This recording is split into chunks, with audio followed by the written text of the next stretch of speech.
I suppose I'll start chatting. We're doing a little bit of cleanup. I was out this morning looking for inspirations. I don't think I found one. I'm doing a fallback today. I did find, as you can see on the camera there, a big weird fruit. So I'm gonna break into that and see what it's all about at some point.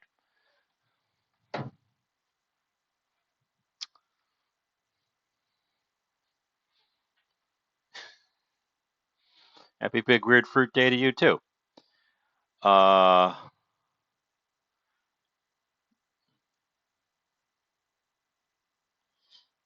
get us up here. Uh, OBS updated. I've got all this new panel going on, except that it complains at me and says, I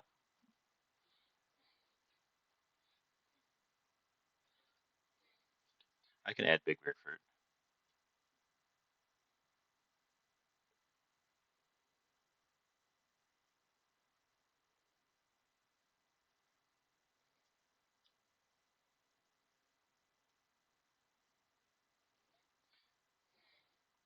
Welcome in, everyone.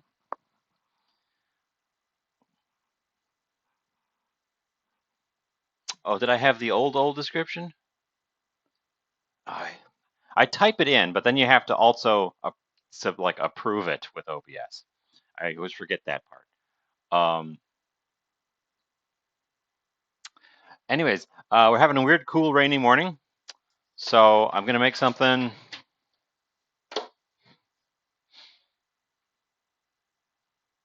that I've never made before, but I've had many times. So I've got a recipe open. Today we're using Lil Luna's recipe for coffee cake. And we got a big weird fruit. Get us over to the big weird fruit. And I noticed after I picked it up, it's got a soft spot right there. So I guess I'm going to have to figure out what to do with it because soft spot suggests that it's going off. Um,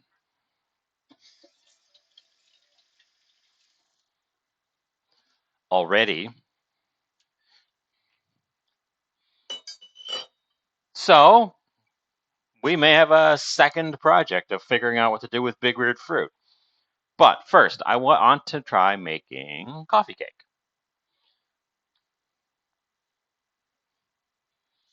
Got just wiped down the counter.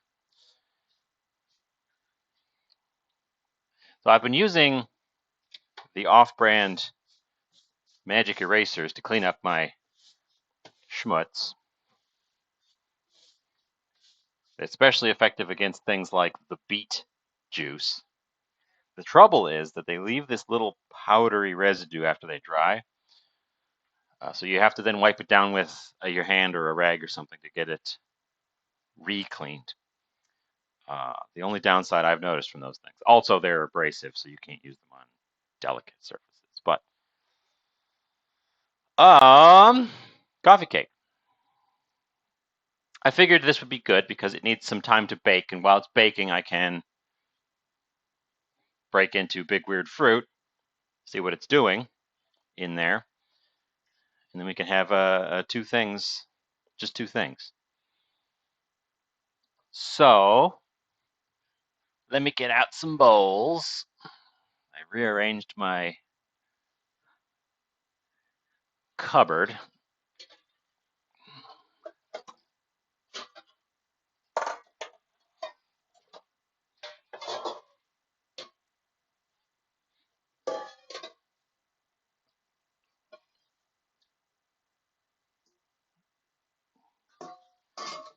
That one, I think that one's more stable.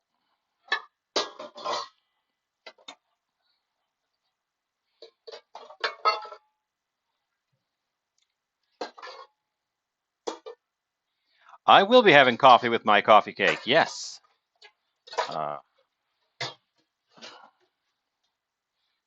We can also make coffee. I've got some coffee and I've got a thing to make coffee in. So, step 1, combine wet stuff in wet stuff bowl. This is our wet stuff bowl.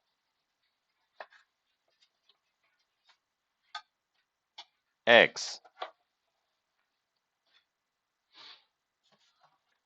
We should get out our scrap bowl to catch scraps.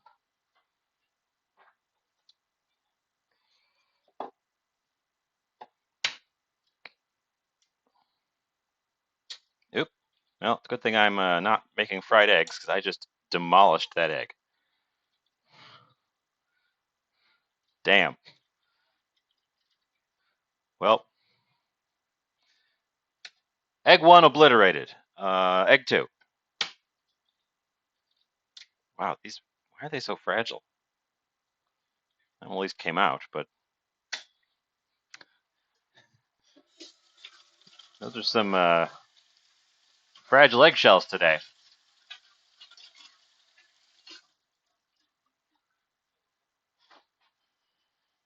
Okay.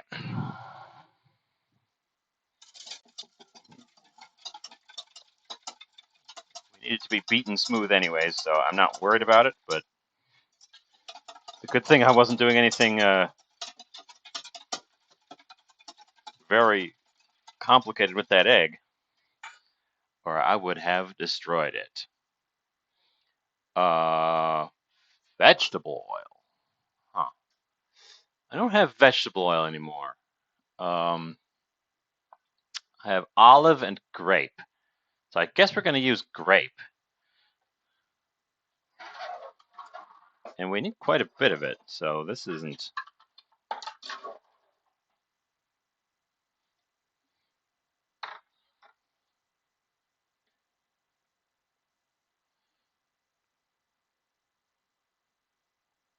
Wants a cup of oil.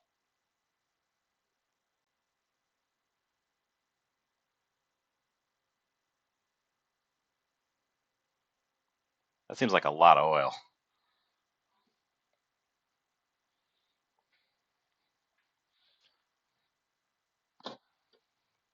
That seems like a lot of oil, right? Combine oil, eggs, vanilla, and milk. Well, I've been repeatedly told, just listen to the recipe when you're baking.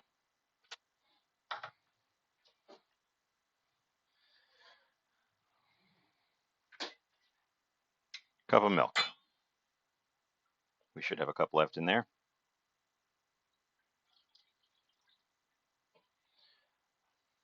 This is less a dough and more of a batter we're making. Again, coffee cake is like a streusel or a German Kuchen, but it's the American version of that. Teaspoon.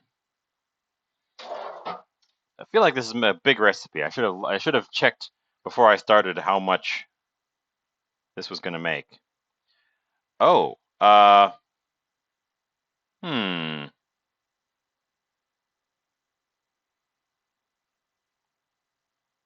Okay, I need a audible from the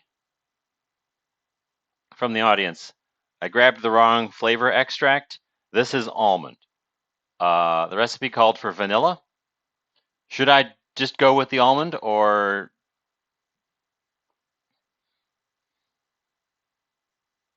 what do you think?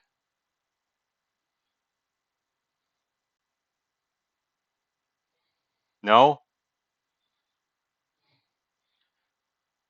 Okay, I'm gonna take this over to the sink. See if I can get it back in the bottle.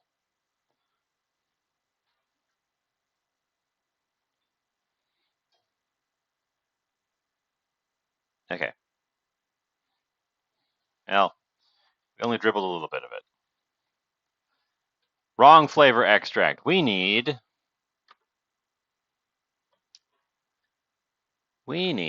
that one's this one. Got too many of these things.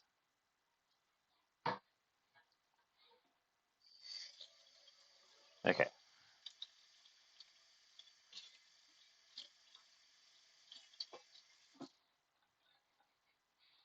Wasn't sure that was a good idea. And apparently you all concurred. Vanilla is stuck.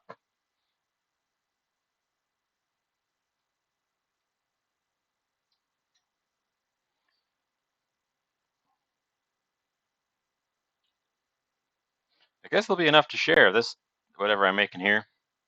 Whatever this turns into. Because we have quite a bit of it coming up so far. So that's our wet stuff. We'll attempt to combine that.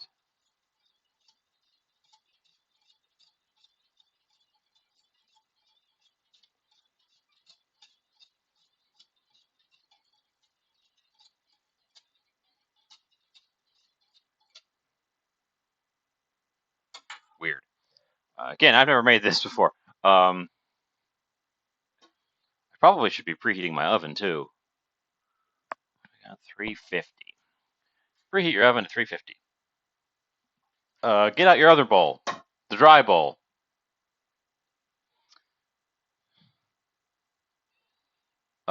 We need for this sugar, flour, baking powder, salt. Yes, sugar, flour, baking powder, salt. Where's my flour tower?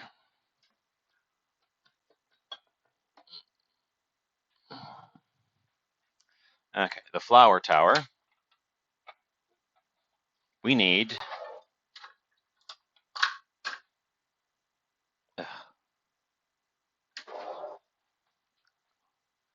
how many servings?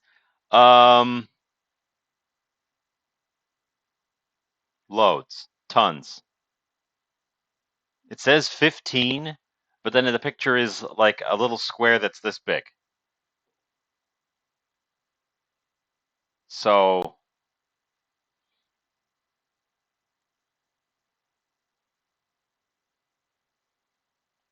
it doesn't tell me how big a serving is. I was going by the picture that looks like it's a little tiny square, but I guess this is I don't know. I don't know. My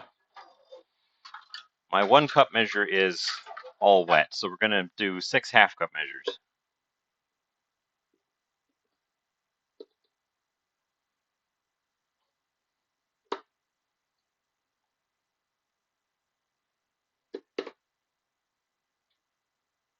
Three, 4,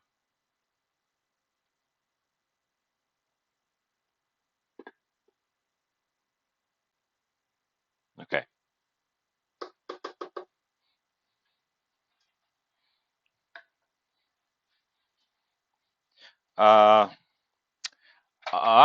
If I've got leftovers, I'll share them around. I don't think it also claims it'll keep in the fridge for a week. And I'll probably hand out samples. I'll see somebody today that I can hand a sample to. So a whole bunch of flour. That was 6 cups of flour. Baking powder, because we're doing a. Where's my baking? I didn't get any of my stuff out. I literally rolled in the door. Here's the sugar. I rolled in the door and put the thing on and then started cleaning up the mess of yesterday's dinner because I was out. I was out until well past my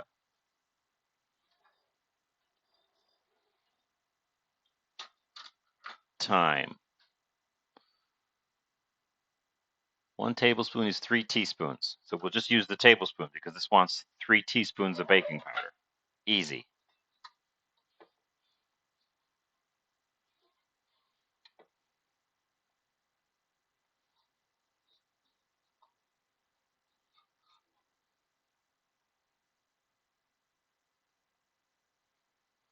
So this is a cake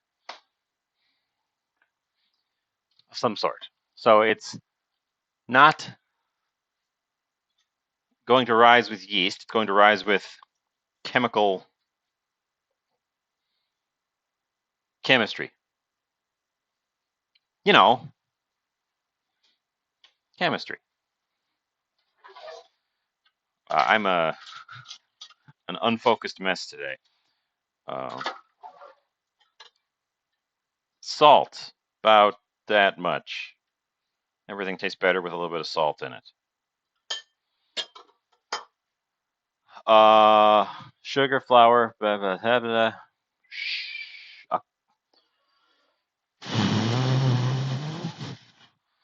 Okay. The lesson we're learning today is read your recipe before you start.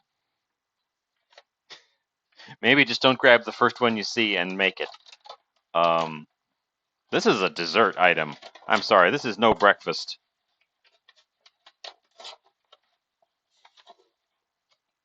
With this amount of sugar in it,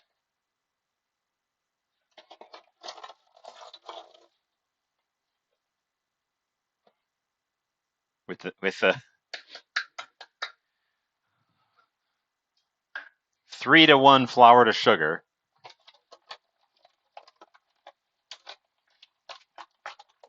Ugh. Why do Americans want such insanely sweet things for breakfast? Gah. Oh well. I guess I'll have it for dessert. Maybe I may end up making something entirely unsweetened for myself to eat before I eat this thing as well. Heck, maybe our big weird fruit will be the thing. Huh. Well,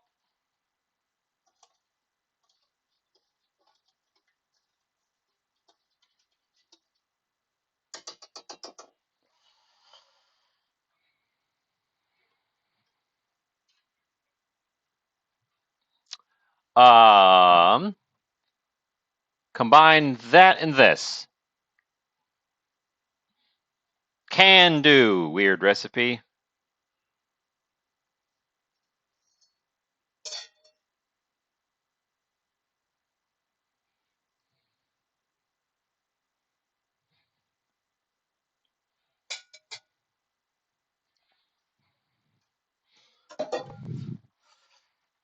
Sometimes we just try out a weird recipe.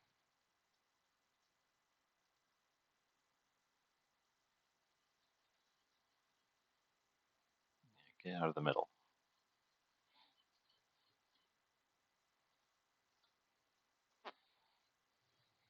Well, this explains why the Hostess company has started making a coffee cake to go with all of their sugary sweet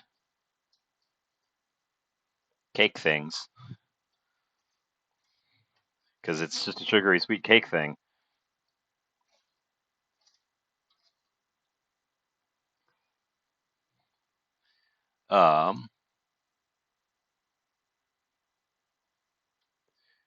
Any spices, fruits, or toppings?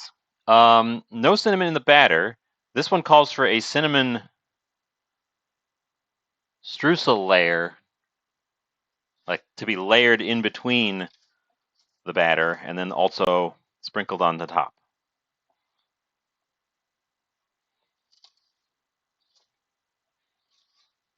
So I'm going to make the batter.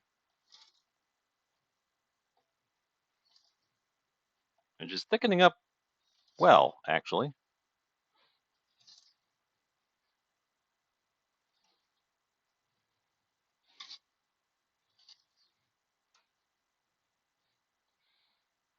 And you know,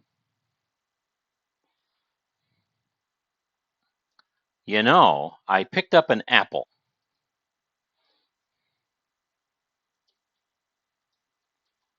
I could add apple.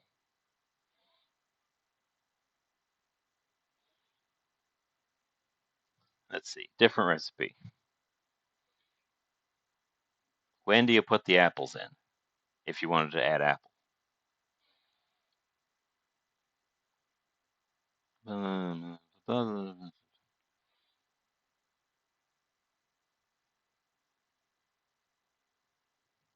This one doesn't have apples in it.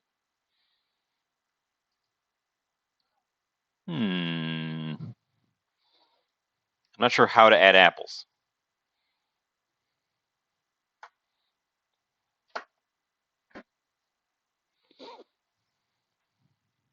Let me go get the apple.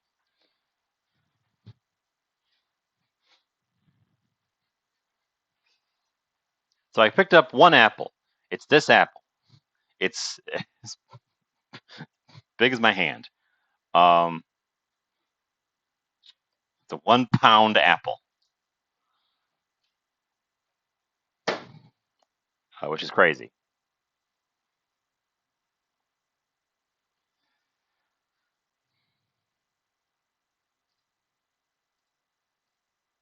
Let me make the cinnamon streusel first. For which we need another bowl. Another bowl. Wow, we're going quick today because I'm following a recipe and had no ideas.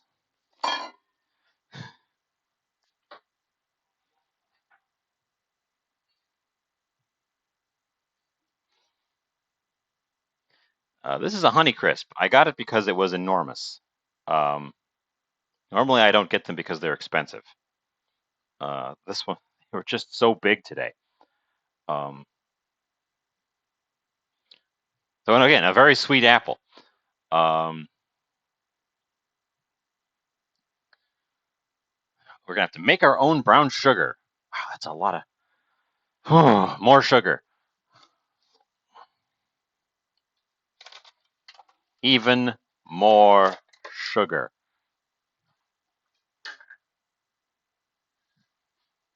This bowl's not big enough.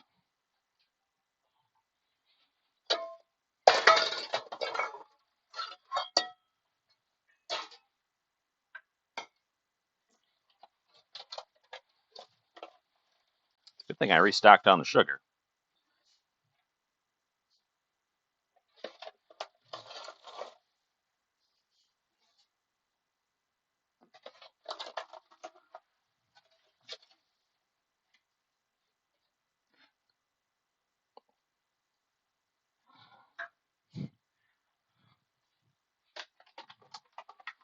I might make a.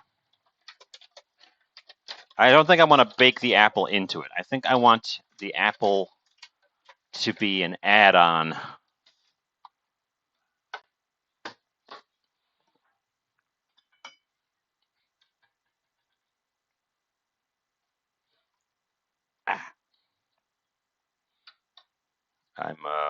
I'm rather low on molasses too. I should pick up more molasses. I guess we're just going to use up all my molasses making some brown sugar.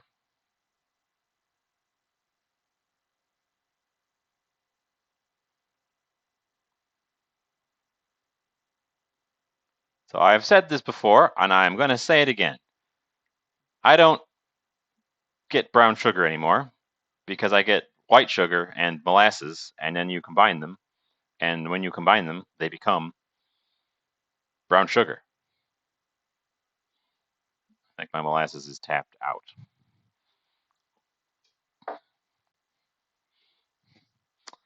Because when I used to buy brown sugar, I'd end up with this big brick of brown sugar in my cupboard that I have to chip chunks off of if I wanted to use it, because I never used it fast enough for it to not crystallize.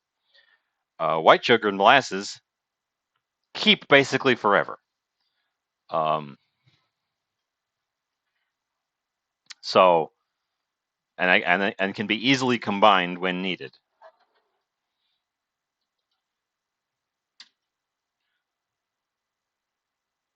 using a small whisk. And some cinnamon.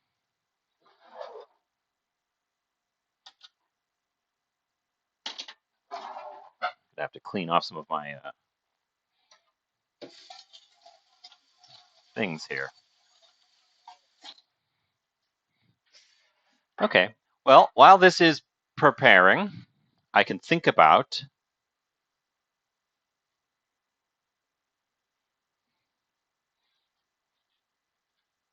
Jen. Welcome in. I got a late start, so I'm following a recipe today, and it's ending up with a way more sugar than I was ever planning, ever intending.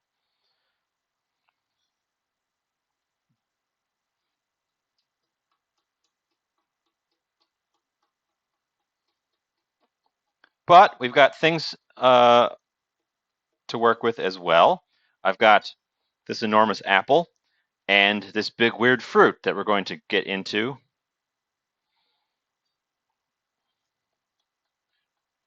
I keep calling it a big weird fruit. Does anyone recognize the big weird fruit?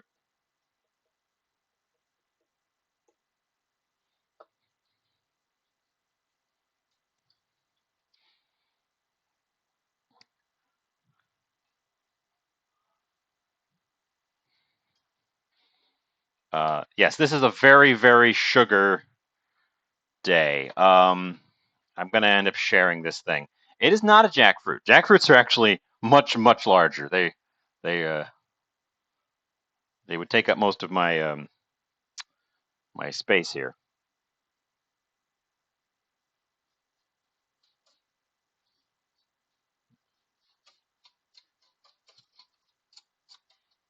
Oop, I get stuck in the whisk. I might have to just use my fingers for this.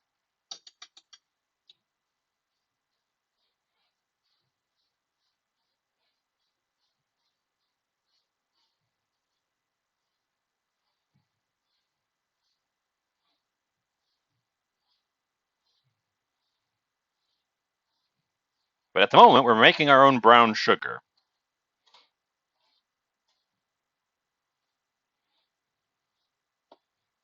And also cinnamonizing the brown sugar. I thought a coffee cake was going to end up being a breakfast item, but it's definitely a dessert item. There you go. Freshly made, ready to go. No fuss, no chipping out, no having to slice an orange and stick it in the bag. Jen is officially first today. We're 36 minutes in, and no one has been first. Kimchi rice cake for breakfast. That sounds amazing. I've had coffee today. I'm gonna have more coffee in a bit.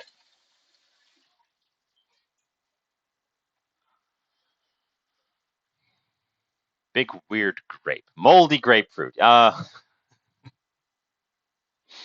Good guesses.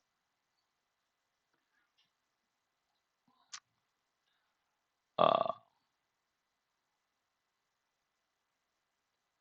tiny whisk. Tiny whisk is actually ended up being super useful. I also have a small whisk, and I actually use the small whisk much less than I use the tiny whisk. Not just because it's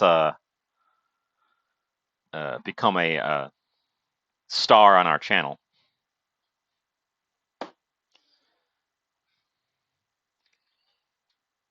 So that's our brown sugar streusel, and that's our batter. And now we have to put it in a pan, and I have one, and it's going to look weird because it's got a ring on it. That ring is there forever. That ring is some kind of scar left in it from the aluminum from the cheesecake. This was the pan I used as the water bath for the cheesecake. Yep, exactly. Jen saw it.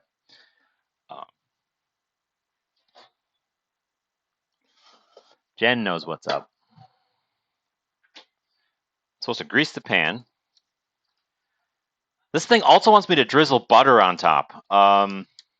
Like, quite a bit.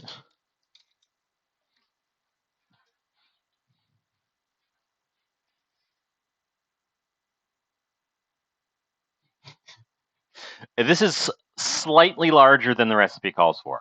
I don't have the exact size pan the recipe calls for.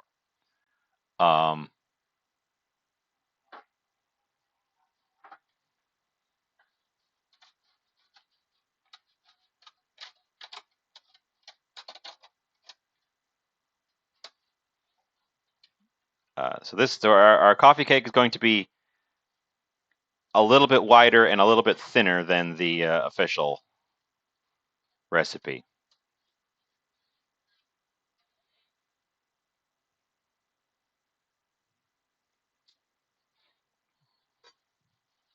I don't have a full selection of baking pans because I don't do a lot of baking uh, in general. Although I have recently, so maybe I'll start stocking up on them.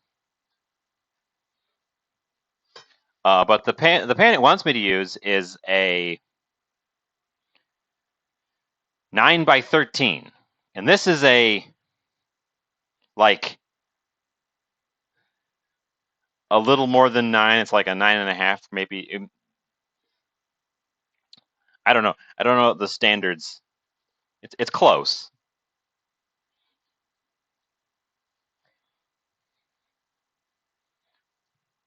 Butter. I don't think I want to do the full half cup of butter on top. That seems like a lot of butter.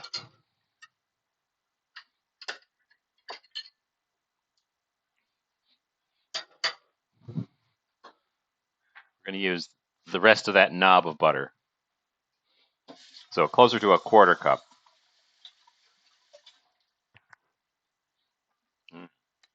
Buttery. But I need to get off my hand so I can touch other things.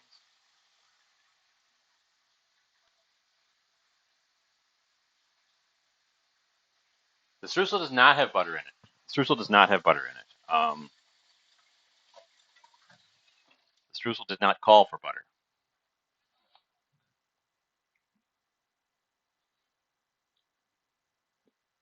Well, this was 2 tablespoons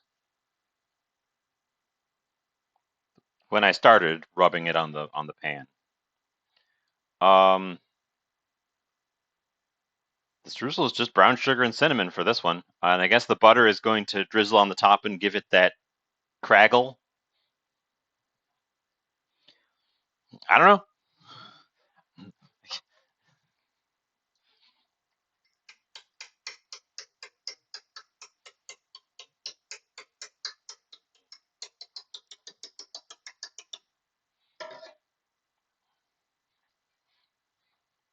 I was going to do this. I was just going to melt this and drizzle that over the top.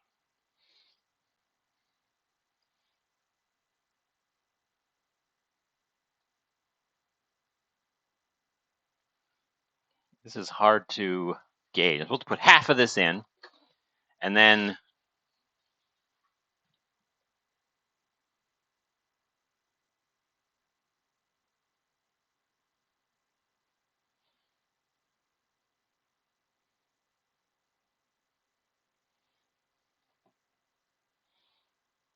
I'm going to have to invite the church gentleman.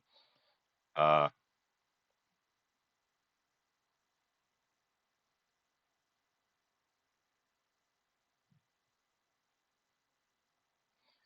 thought this would be runnier too. It doesn't.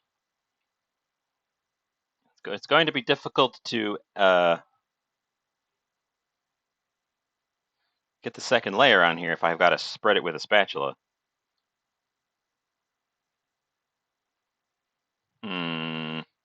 Something feels off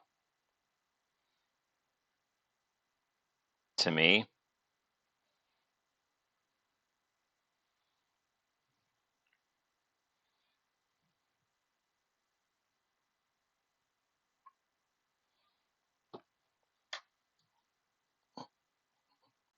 It's very thick. It's much thicker than I think it's meant to be.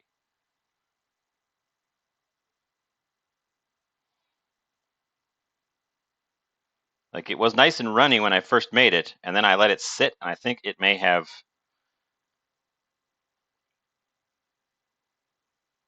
set up a bit.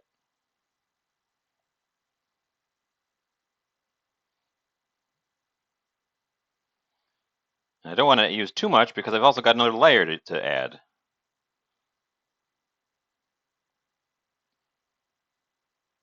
Get some rum.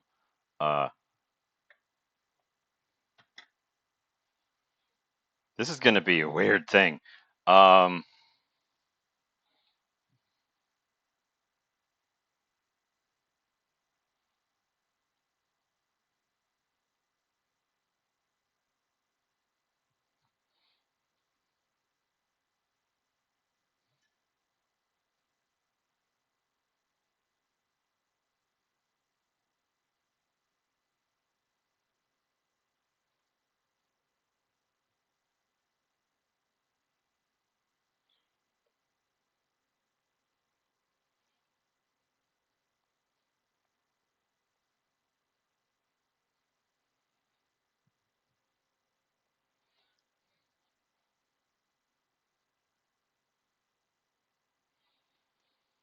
okay.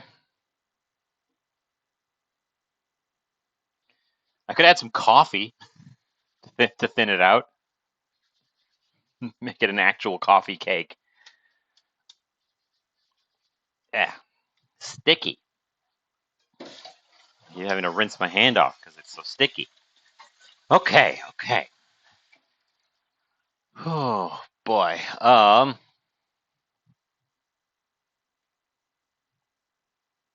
Look at how slow it moves. That's the issue I'm having.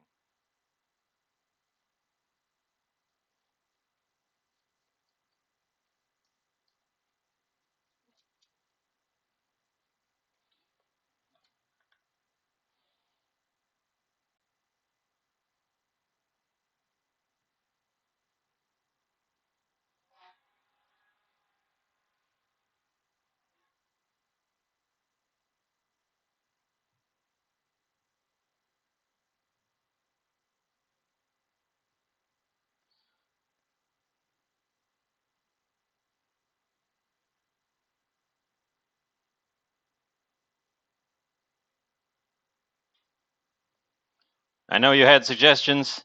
I didn't read them and just decided this was the method that I am going with. The hope that I can get it to ribbon over the top well enough method.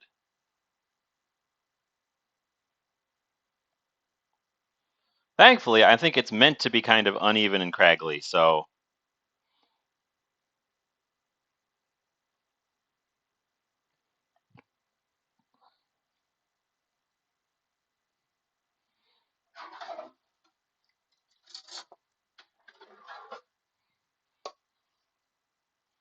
we're also going to use the spoon to try to fill in patches, especially around the edge. I think I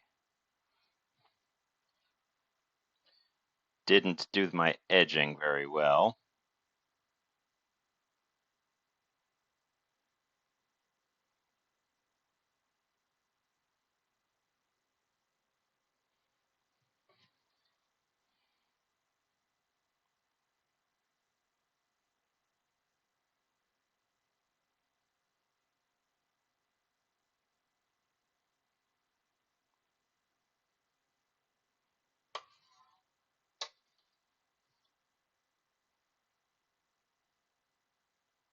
Eh, okay.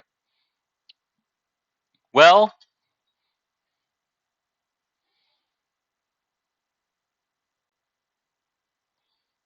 I don't hate it. I got a pretty even coverage.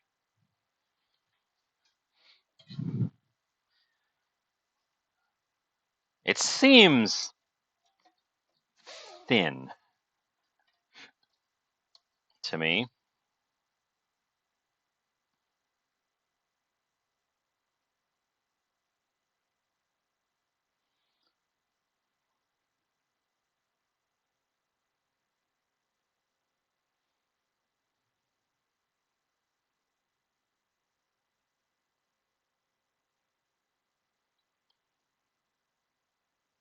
But again, I have no idea. I've never made this before.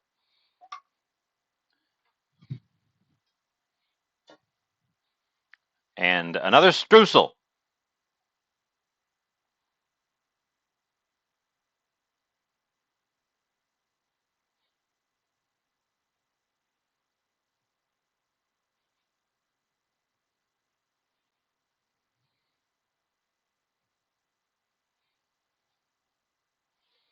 I hope it'll puff in the oven a bit. Um, there is quite a bit of baking powder in it, and that's, yeah, I need a whiskey emote. We need to unlock more emote slots. I need to do a. Oh, hey, I should take this opportunity to pitch the channel and such.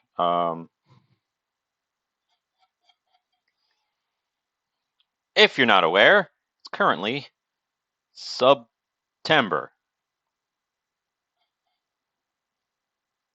which means subs to your favorite channels are offered at a discount.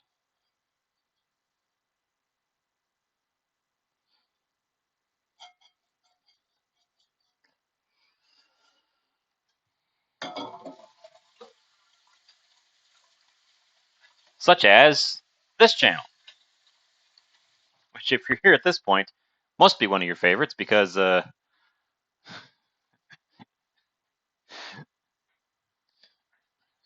don't think it's a very good show, honestly. Clean up the edges of the thing there. That's our.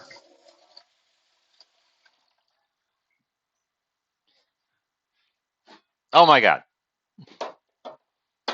Well, thank you for the bits. I don't want to have to get my. I don't have any bit rewards set up. I got to do that too.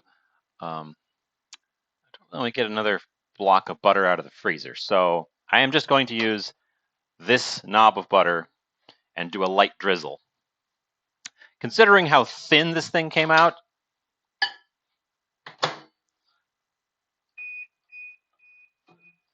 I think a light drizzle is probably all it can sustain.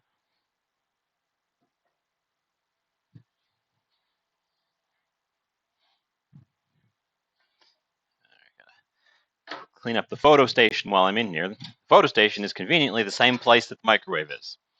I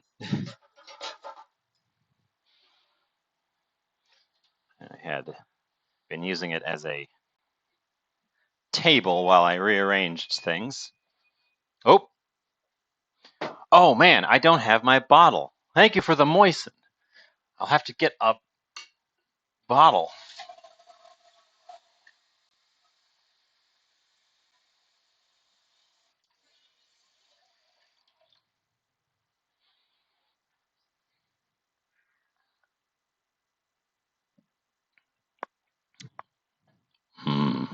Moist.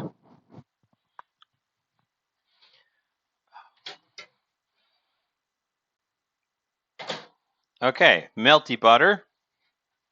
Didn't explode.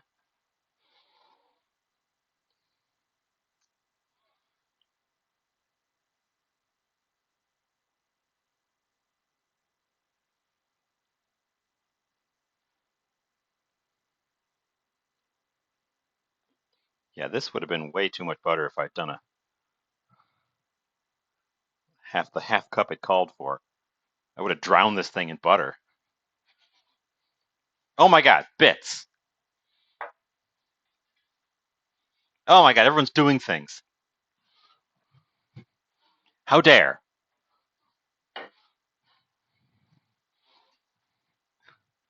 No such thing as too much butter until you have too much butter. And then you suddenly realize, oh, there is a limit to butter. We're putting this thing in the oven now, because that's all the elements. I'm not going to add the apple directly to it because I'm worried about its structural integrity. Oh, we're supposed to cover it with foil. Okay, good thing I read ahead. Good thing I read that before I jumped in. Is this wide enough?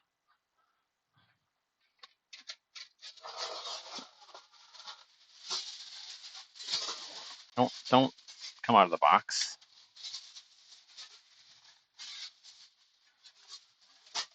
Good thing I read ahead.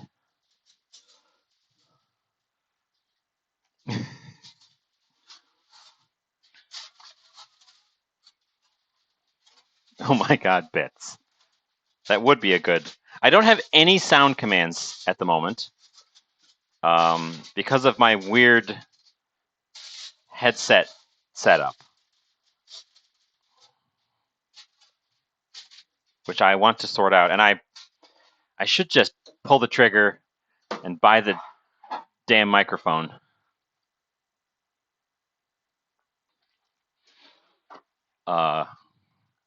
So that I can start putting together sound clips.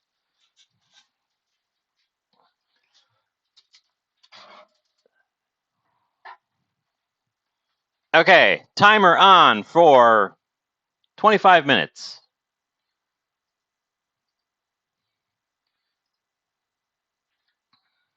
Yeah, I can. Okay. Okay, that's going to be in there until it comes out.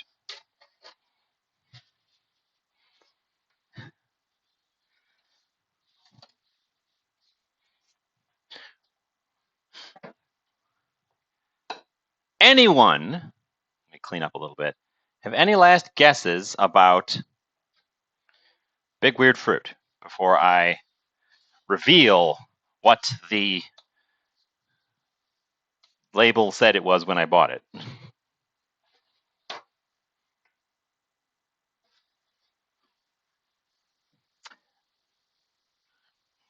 Ooh, now I got to see if that's an alternate name for the thing that I did get.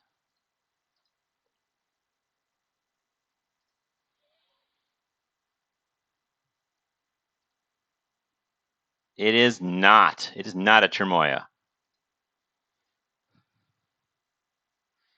Scroll up, see if anyone actually guessed it while I wasn't looking.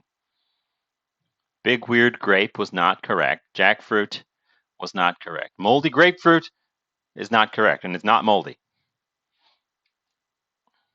A little bit soft on this side, but it's not moldy.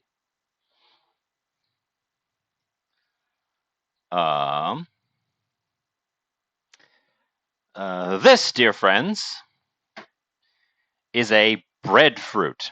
Ha! Saizan said it just as I said it. And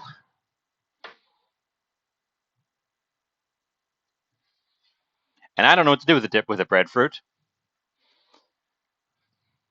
It's a learning experience.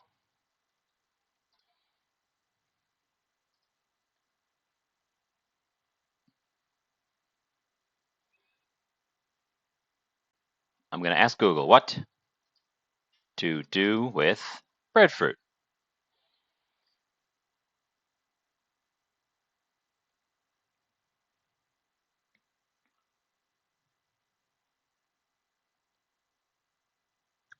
Weird. It's showing me pictures of pancakes and pictures of fritters and pictures of slices of breadfruit.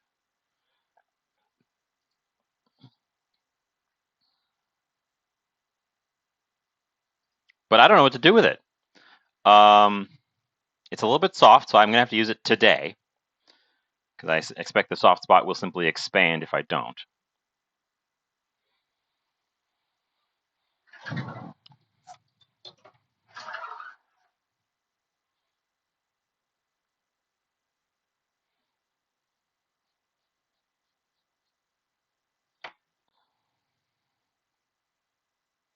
It's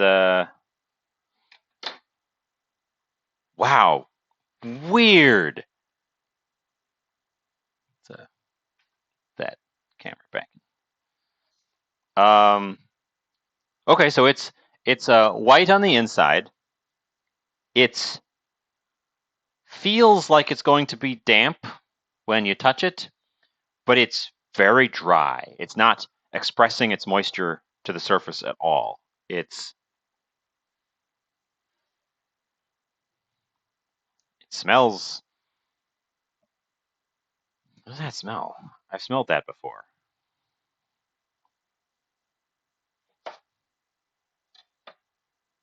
It's almost like touching wax. It's very smooth.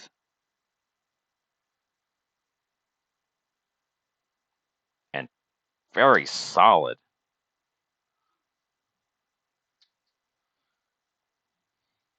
Huh. I'm going to taste it. As is.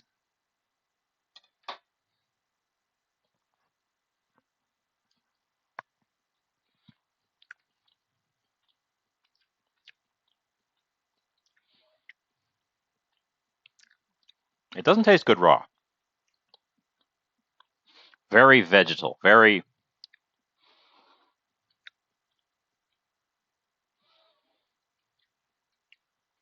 Tastes like underripe green bean.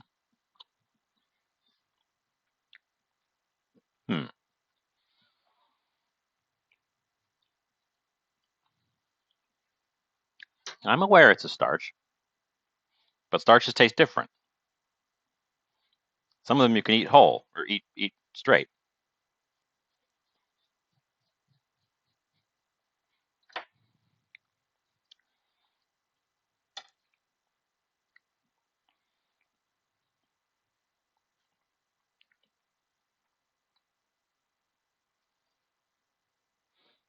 Take that skin off.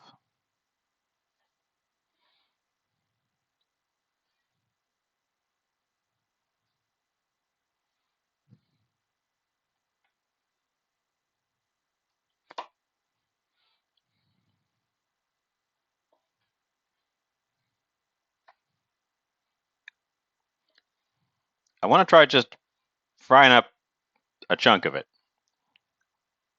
See what it does.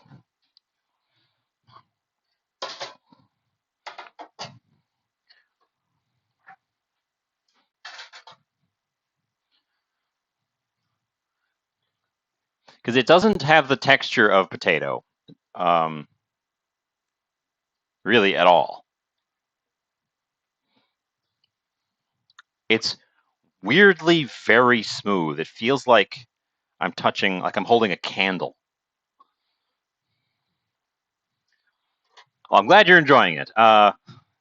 This is one of the things that I had hoped to do with the channel more, was just find something I didn't know what was and experiment with it live. Very, very early on, Felix was here. I asked the question, the age-old question, what happens when you fry mayonnaise? So I fried some mayonnaise. Turns out, don't fry mayonnaise. Turns out that doesn't work. But I didn't know. Did you know? If I'd asked you what happens if you fry mayonnaise in a pan, could you have told me?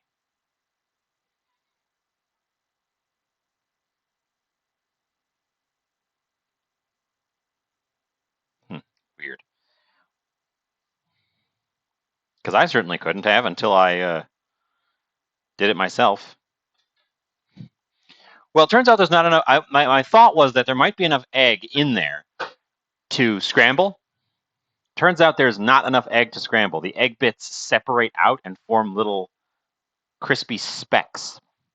Let me behold my one breadfruit. Let's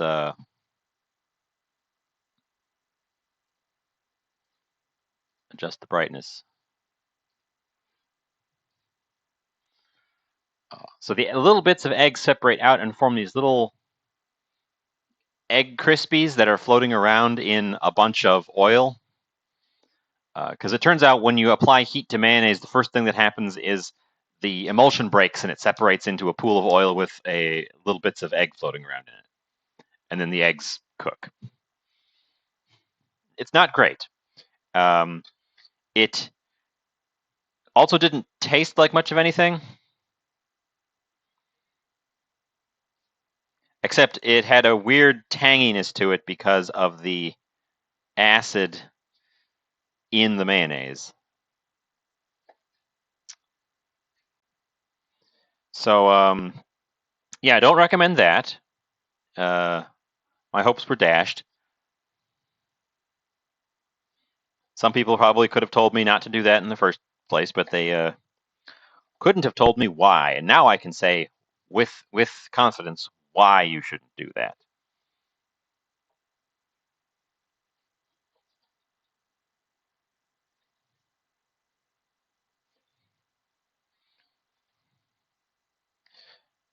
I want to get further into this fruit. The skin doesn't peel off very well, I've noticed. These little scales, it breaks along the edges of them rather than coming off in a big sheet.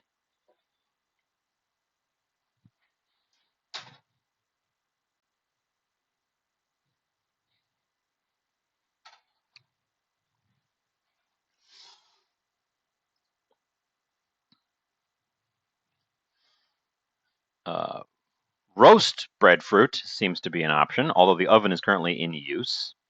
Boiled breadfruit is a suggestion,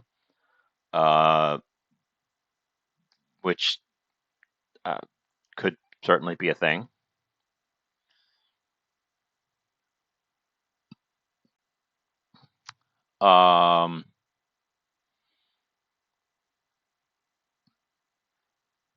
These are called breadfruit puffs. Oh, this one says at the top, breadfruit, although a fruit that grows on a tree, must be cooked prior to eating. Okay, there you go. I agree. After tasting the raw stuff, this must be cooked prior to eating. It's not nice as a raw.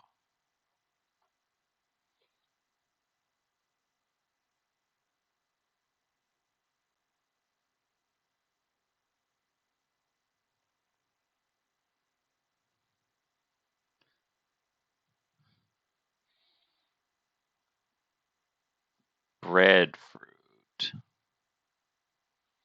I don't really want to do deep frying, so we might not do this one. And it calls for Scotch bonnets, which I don't have. Um,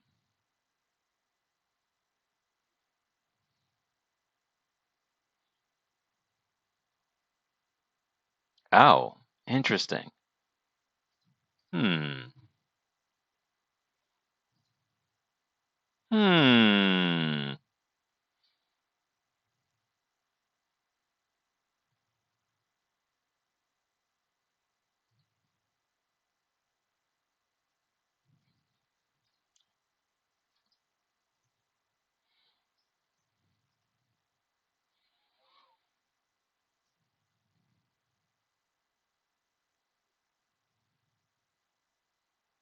Well, we're in pure experimentation mode, so I'm going to fry up this one. See what it does. Spill some oil on the burner. Get it all smoky.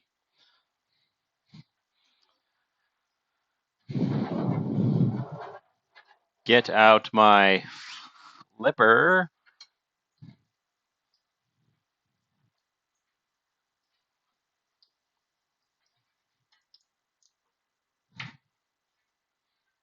Huh. I guess those the pattern from the surface goes all the way through to the middle because the little cells are visible on the cooked side. I don't know if you can see. It's probably too small.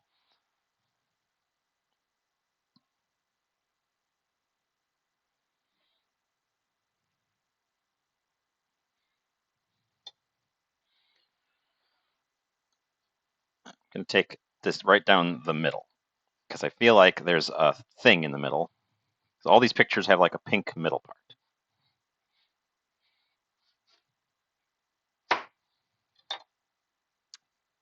There's a core.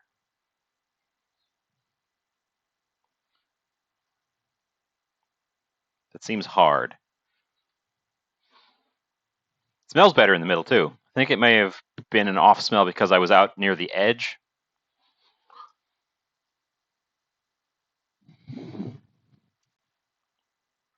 Interesting. Fascinating. Let's get back over here. I cut the thing further up. Just took a big chunk out of it. Trying to get up near the soft spot. The soft spot's up here. There's no visible discoloration around the soft spot.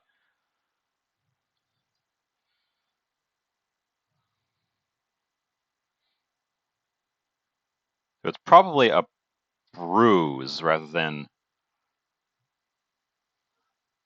decay.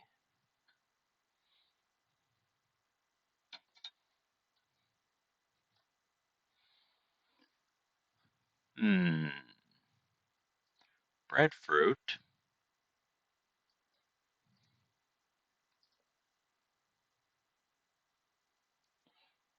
Fritters?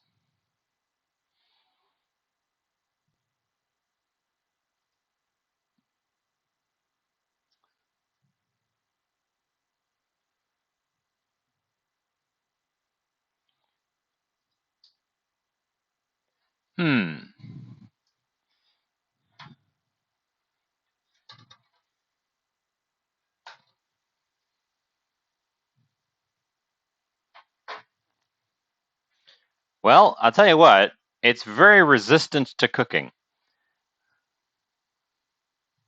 which suggests that it can take quite a bit of forceful cooking if I need to.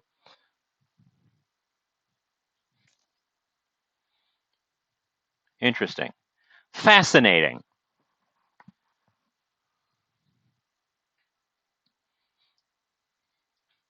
So most of the recipes I'm looking at want me to boil the stuff first and then mash it up and then use the mashed boiled breadfruit as the starchy ingredient in something like a fritter.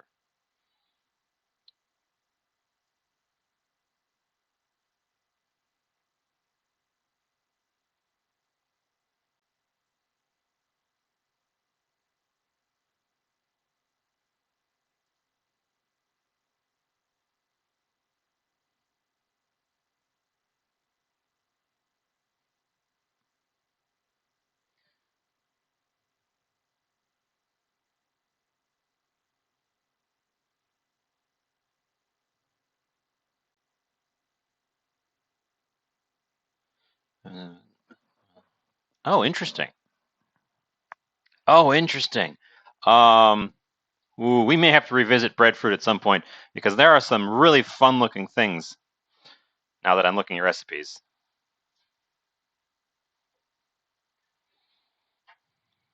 Now that I'm looking at recipes, this thing that I found moments before I started the show, I could have made a show out of it. If only I had known. I could have made a show out of just this big weird fruit. But I'm going to taste this cooked one.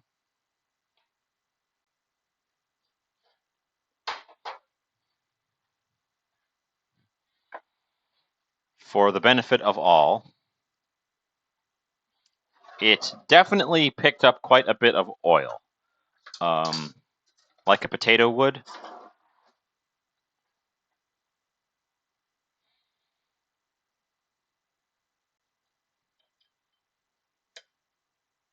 It's still quite firm, too.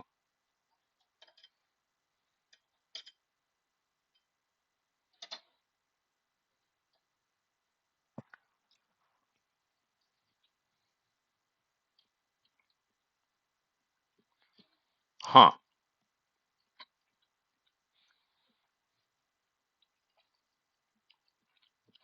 It tastes entirely different. It tastes 100% different. It tastes literally no similarity to the raw stuff.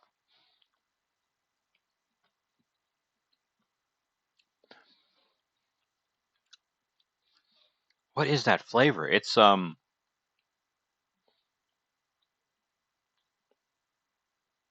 starchy. It's vaguely fruity, but not sweet at all.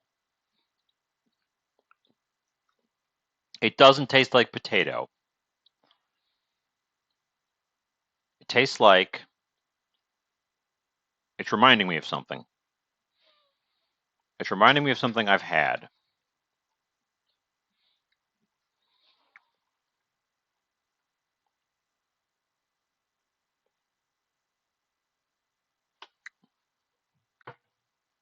It's reminding me of something I've had, and I can't put my finger on it.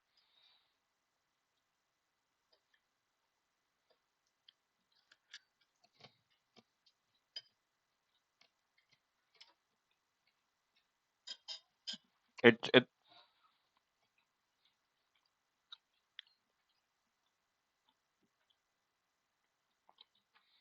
oh God, it's so I feel like it's right on the tip of my tongue. Not just because I'm eating it, because I recognize that. It tastes like it's good. I actually quite like this. The cooked breadfruit. This is a good flavor.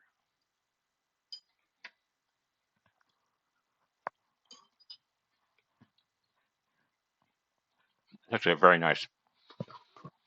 It's actually very nice. Huh.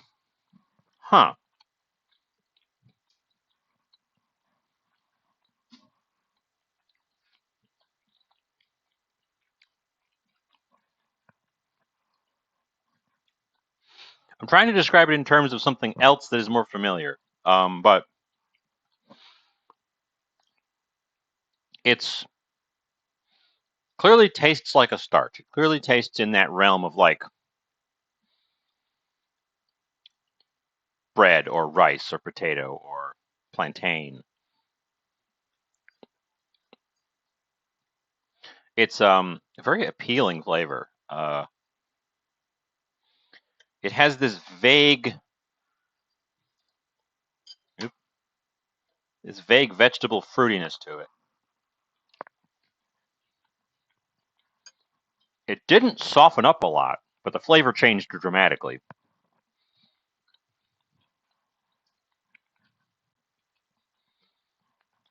So it's still quite firm. Um, hmm.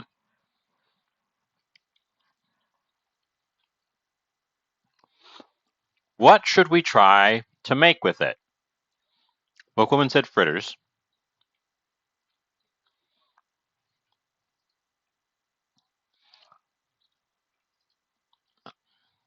I'm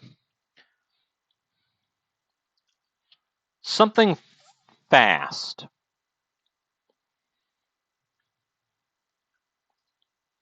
How about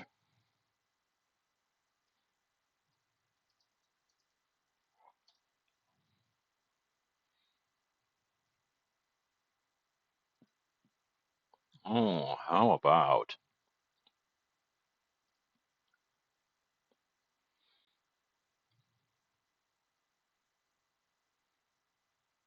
hmm. Okay, ours isn't frozen. Ours isn't frozen, it's fresh, so that's good.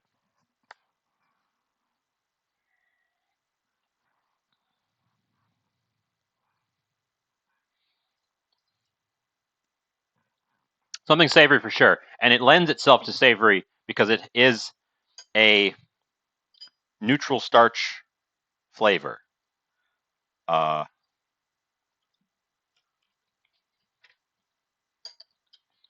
the texture is interesting. Um, I wish I could pin down what that flavor is. It's very familiar. It's not exact, but it's very familiar with something I've had before. Uh, Here's what I'm going to do. We've got a pan with oil already ready to go. So we're going to use that. And I've got this big slice already taken off of it.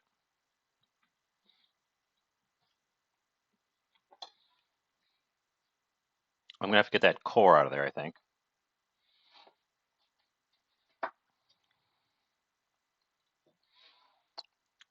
Here's one of the things I noticed about it compared to potato. It's very dry compared to potato. It has very little moisture. If the skin was easier to get off. would like it a lot more. But I'm going to take advantage of it being much drier than a potato.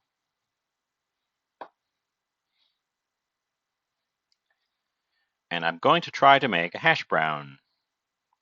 We'll make a breakfast, which means I'm going to grate it.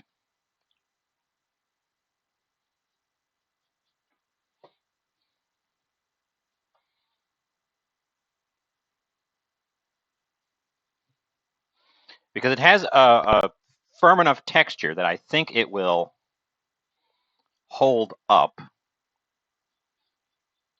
But since it's also dry, I won't have to bother with all that stuff you've got to do when you make hash browns, where you grate them and you squeeze them and you pat them out. And this stuff, near as I can tell, should be dry enough from the get-go.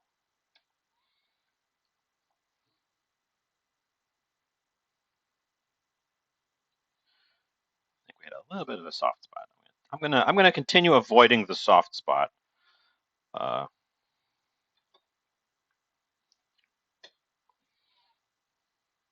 And I'm going to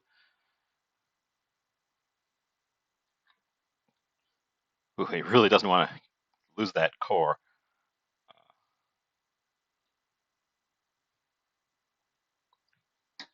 We need a shorter and sharper knife to get that core piece out of there.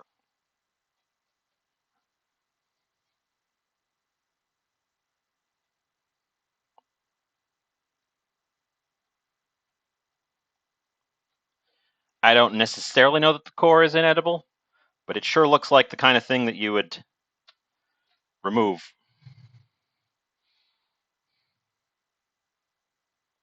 Anybody have a tryptophobia? There's lots of little holes in there.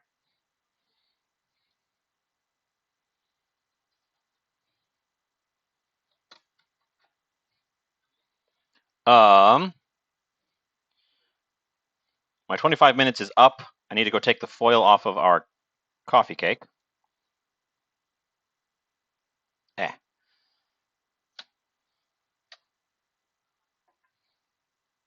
Well, there's little holes in there, right around where the core was.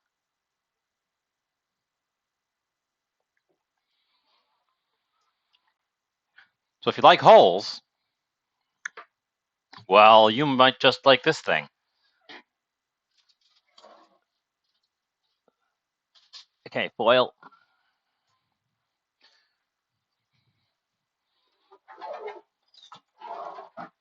I'm supposed to take the foil off. Ooh, it poofed up a lot.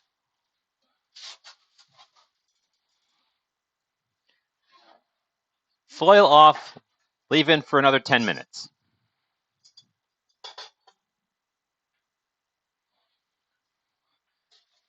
Let that foil cool off just a little bit. Get out my grater.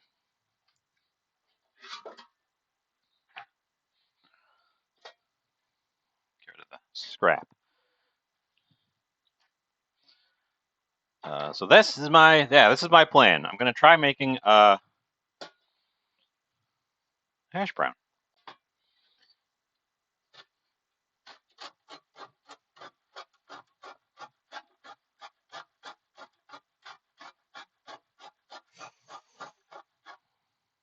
As you can see, it's almost the texture of like cheese. That's what it's the texture of. That's what it's the texture. It's not texture of wax. It's like the texture of cheese. Oops. Oops.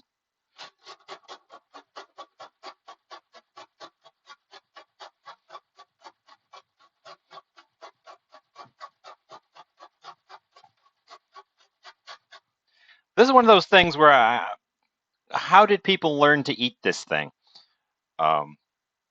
Because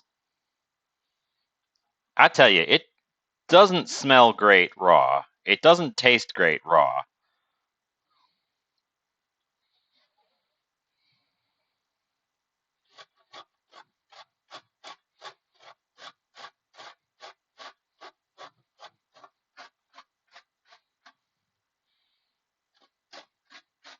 Apparently, we've got a bunch of fans of holes in chat.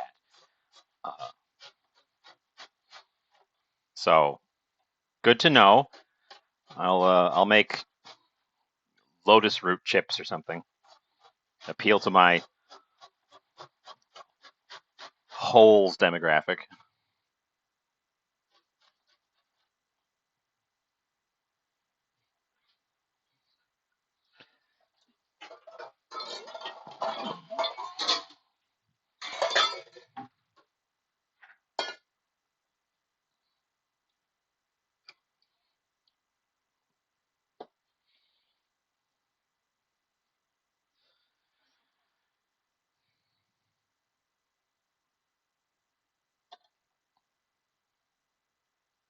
Should have done this probably directly into a bowl or into the little catcher that came with the grater here. So grating it is a little bit harder than grating a potato. It's the thing itself is actually slightly harder than a potato.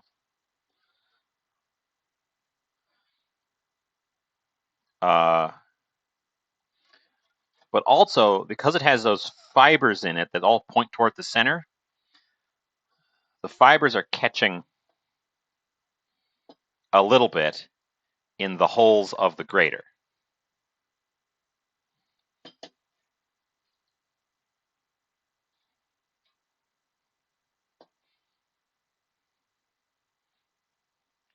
And like a piece of cheese, the last bit here goes kind of floppy and is really hard to push through the grater without catching your fingers.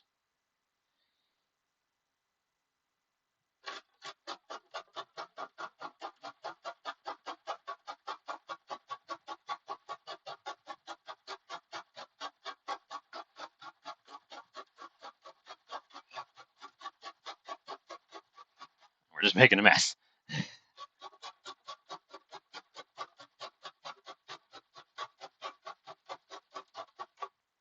We're gonna have to revisit breadfruit. This stuff clearly has potential in my eyes.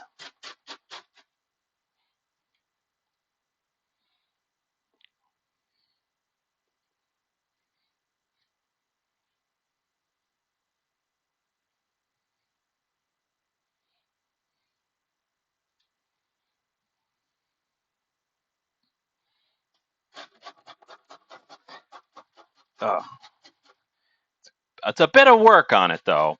I think we should definitely do an episode of breadfruit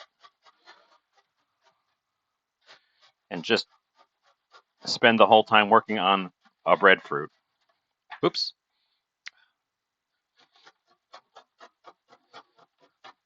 Here's the thing. It's not wet. It's not slippery because it's wet. It's slippery because it's so smooth. Even the grated surfaces. It's weirdly very smooth.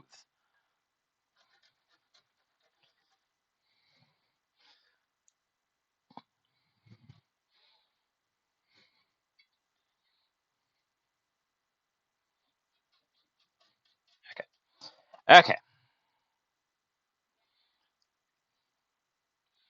That's about as great as it's going to grate.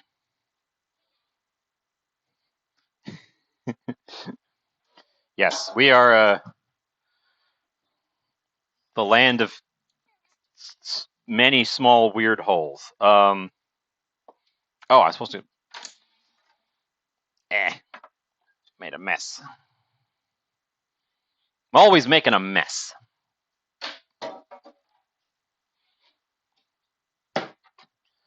Get things out of way. Eat the last little bit of the fried one.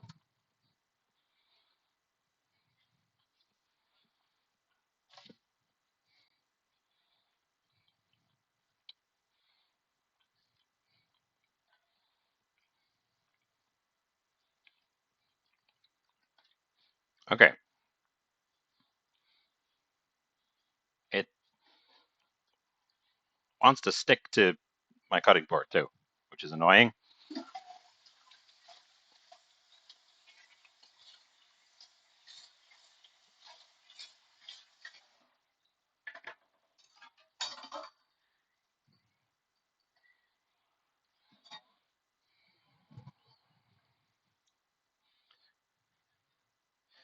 do these little end pieces while I'm... Oh, crap. Now my hands are slippery because I just rinsed them off. So I dropped a piece on the floor, dropped another piece on the floor. This one was in front, at least. The piece that dropped behind the garbage can, I think, is it's just going to be a loss.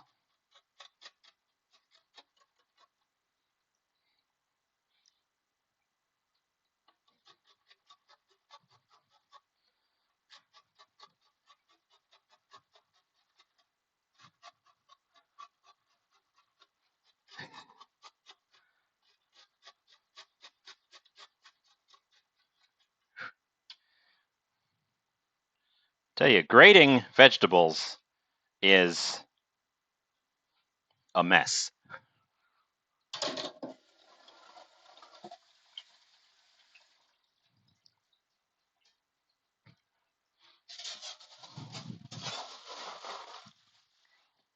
Okay, that guy there. Clean up this mess. I need a scraper.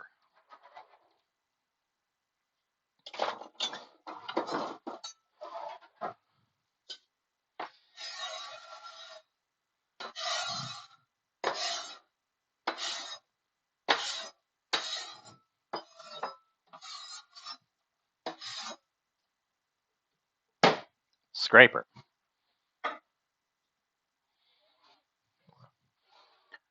Okay. Pan hot.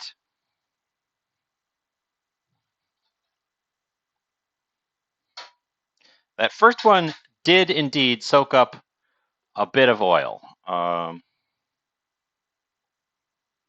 as much as I thought it was going to, but it did soak up some oil.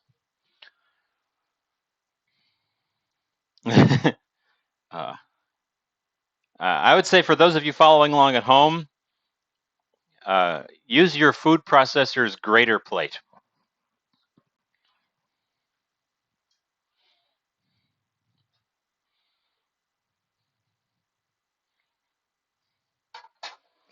But, oop, thank you for the moisten.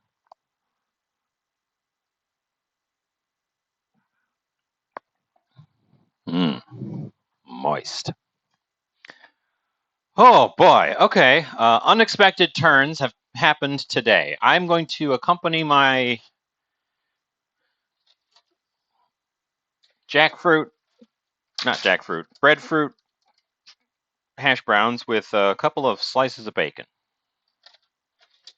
and an egg. We're making breakfast. Basically, I'm making breakfast.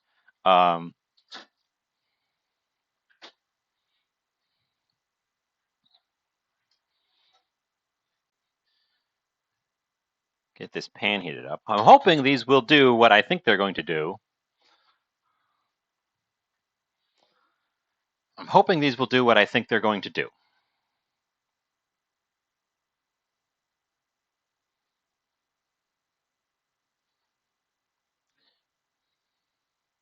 They don't have as much loose starch as potatoes, so they might not stick together. But they also might end up crisping up better.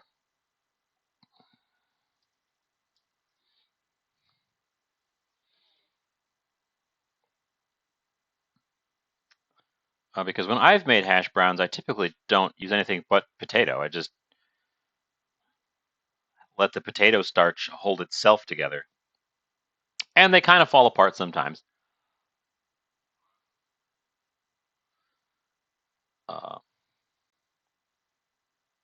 Well, I'm hopeful that they will stick without a ton of effort. At least into heaps. Maybe not into perfect little patties, but into heaps.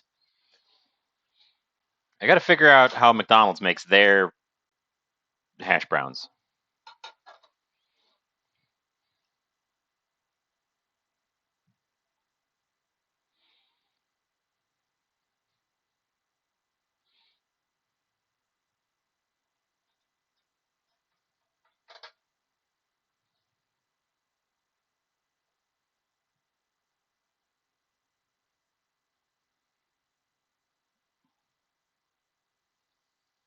We're just going to do it in piles and then flatten them.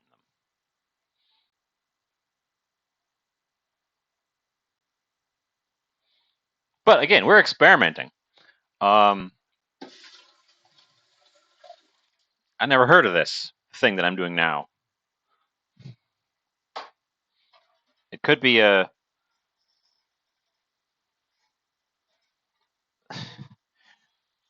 It could be that you're just never supposed to do this with these things.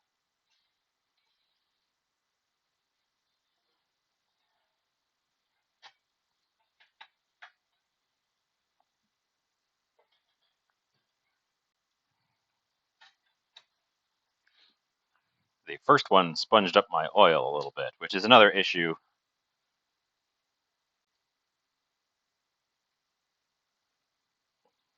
Hopefully they re-express the oil the way a mushroom does.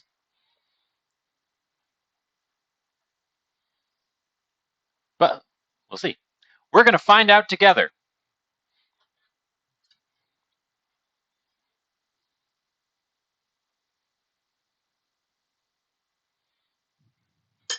Some salt. Again, they don't have a lot of moisture. God, I'm still racking my brain trying to think of what the thing I've had that these taste like is.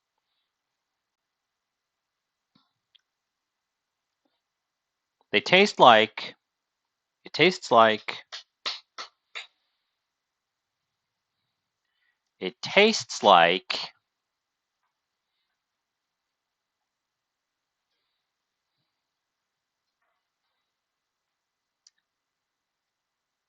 It tastes like a green banana. But then you cook it and it tastes like that, but not green, I guess. It doesn't have the banana flavor, though. It just has the, like, impression of a starchy fruit. It's...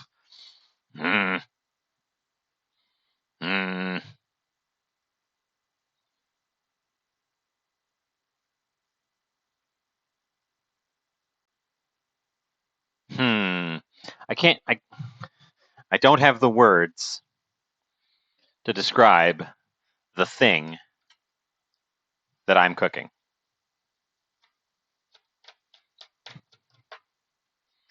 We need more heat. Oh, and we need that stuff to not fall in the burner.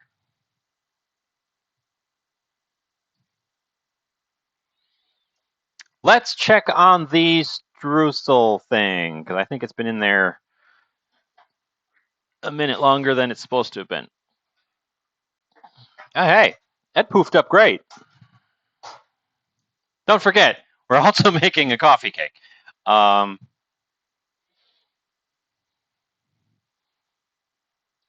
me toothpick poke it. See what it do.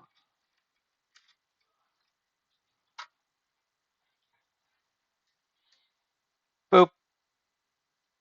Boop. It didn't come out like sparkling clean, but it came out cleanish. How clean does the toothpick have to be?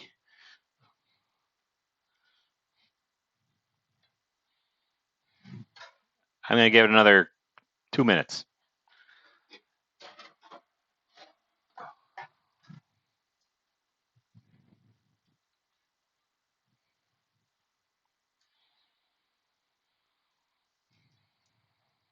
Okay. We're going to see if this can be turned without it falling apart. It kind of can. Okay, it kind of can. You're not going to be able to pick them up like you can a McDonald's hash brown, but they're not becoming like they're. Ooh, that one. I think that one got the lion's share of the oil. Okay, they actually hold. They actually hold together without any additional add-ons, which is fascinating.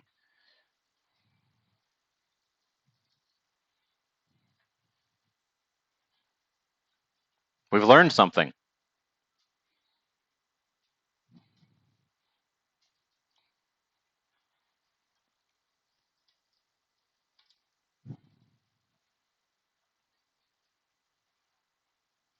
Something I didn't expect to be learning today.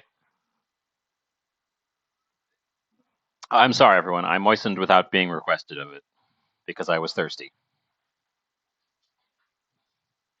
Fascinating. So they must have enough surface starch and maybe protein? Protein content of breadfruit.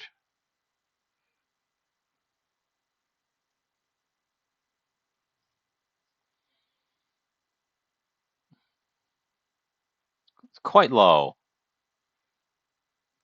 So it's got to be just starches that are being expressed during the cooking that are causing it to kind of cling to itself.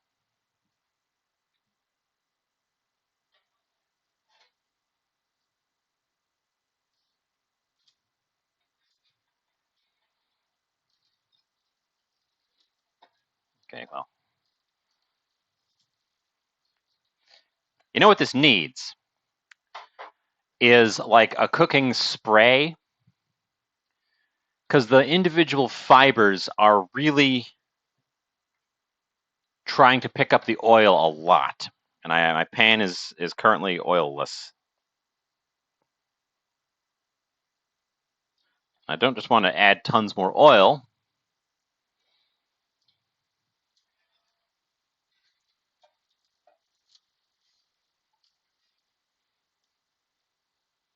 But a cooking spray would be good, because then I could spray the top before I flip them, and they would have that oil coating to get them started on the other side.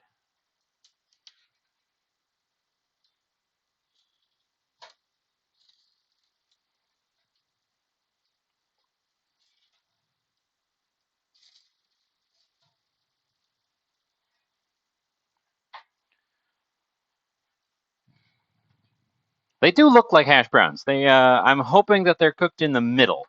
Where's my lid? The lid's over there because I used it yesterday. The issue is that this stuff really is not good raw. So they need to be cooked in the middle.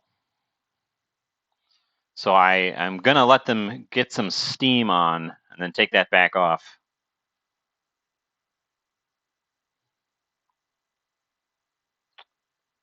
The cooked flavor is very nice. The raw flavor is very not.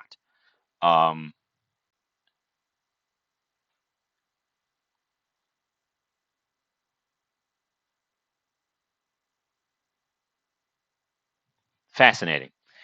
Fascinating experiment. And we've only used half of the grated jackfruit, and that is only half of the whole thing. So it also gives you quite a lot of food for the amount of for the size of the fruit. I'm going to attempt to save the other half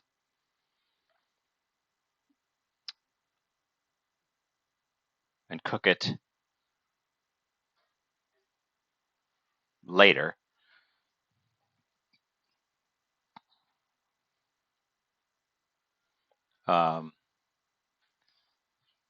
Let's get that coffee cake out of there before it burns.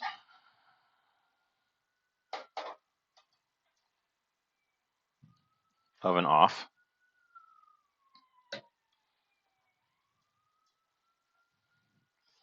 Coffee cake looks good to me.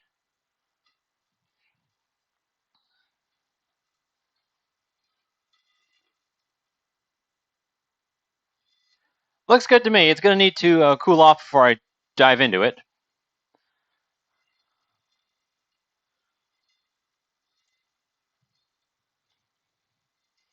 I smell something burning. And it's got to be this, because this is the only thing happening. So I think I may have burned the bottoms just now. Okay.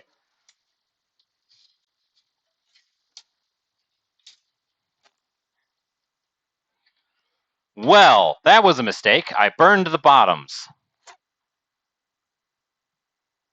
It's because they soaked up all the oil.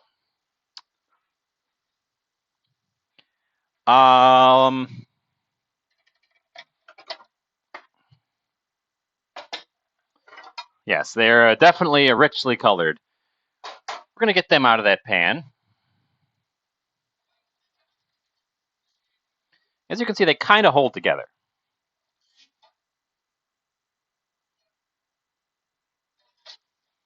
Kinda.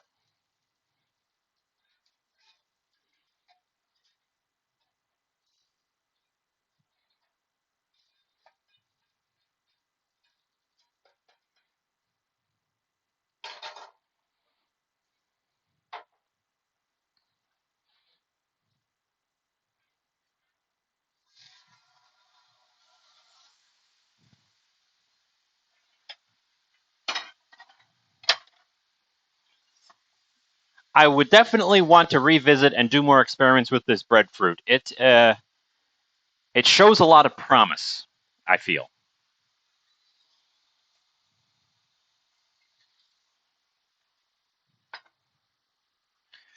Bacon makes everything better, so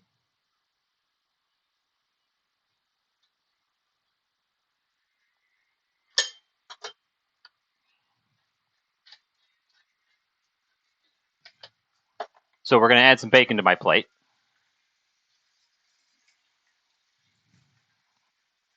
And 1 egg to make this a proper breakfast. That's how you make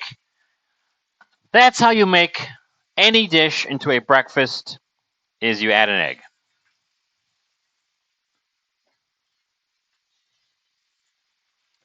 This is a pretty thick bacon as well, so it's going to take a minute.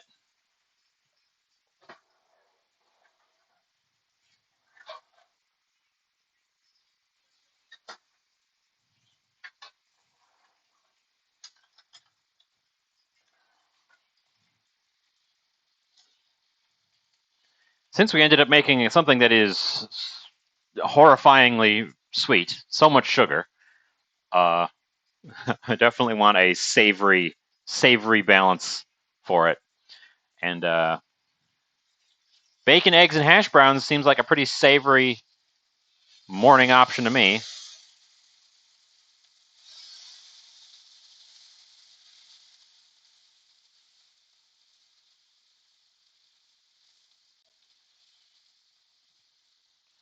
I should have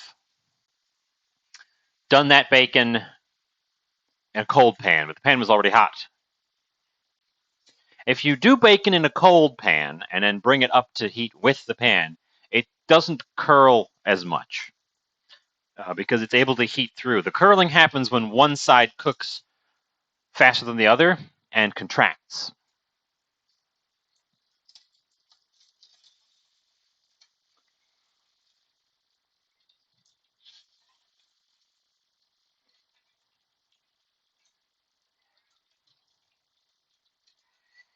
So if you start your bacon in a cold pan and bring it up to temperature, it will heat through and you won't get that dramatic curl. Now, if you like the curl, have at it. Toss it in a hot pan. Watch it go. It's all wrinkly and curly. If you want no curl at all, do your bacon in the oven. It takes longer. I do. Oh, I have to make coffee. I was going to have this with coffee. We still have time. Coffee's fast because we do this kind of coffee in this house.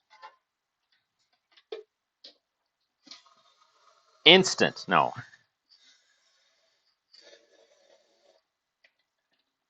No, we're not doing instant coffee. I have a French press, so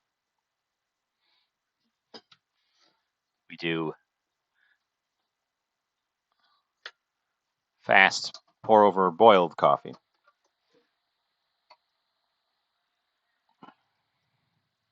It might surprise you with the sweetness level. It's just that there was a lot of sugar in there. Let's see, I've got a couple of coffees here. Let's have this one.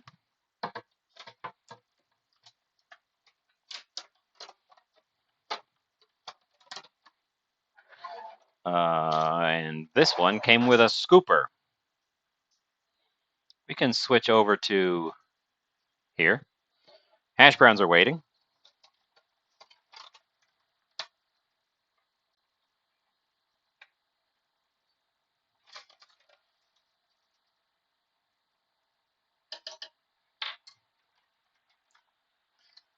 I've got a French press for one. It makes 1 cup of coffee.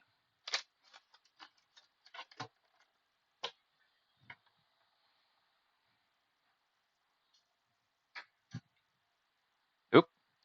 Our bacon has curled the other way.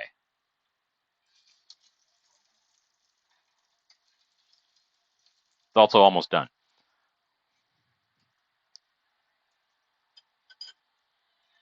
Oh, I don't need this fork.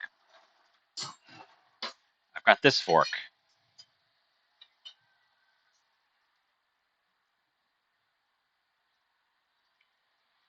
Okay. I'm going to wrap up the other half of the breadfruit while I'm waiting for things.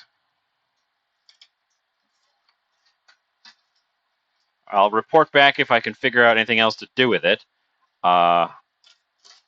Stay tuned in the future when I get another one and actually plan around it instead of grabbing it at the last second because I didn't have any ideas.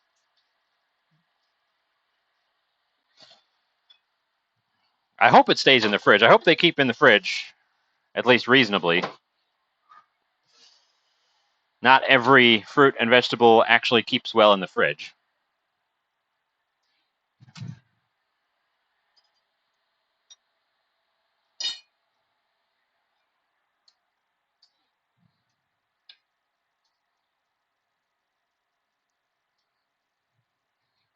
I may have overshot the bacon slightly. Not badly, but slightly. And our final element, and I'm going to bring a bowl just in case I smash the egg again. I didn't smash the egg.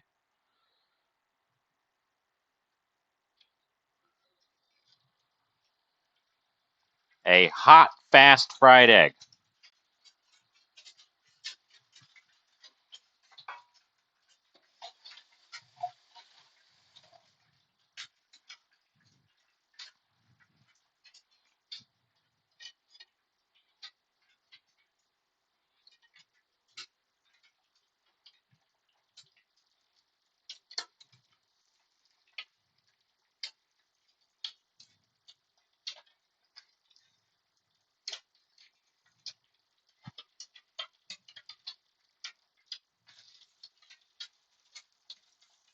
In bacon grease. Our water is hot.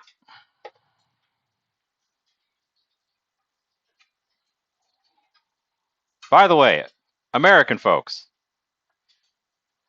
get one of these damn things. Electric kettles are, hands down, the fastest way to boil water, even with our weird electric grid. The Europeans always tell us that we can't have proper electric kettles because we don't have the 240 volt grid. Here's our egg.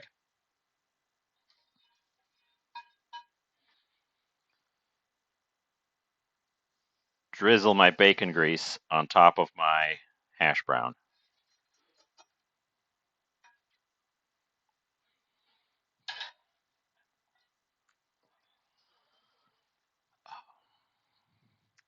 Because I guess with the 240 volts system, you can boil half a liter of water in like a minute. Whereas ours takes like 2.5 minutes. And it's so slow. It's not so slow. Pinch of salt for our egg friend. Grind of pepper for our egg friend.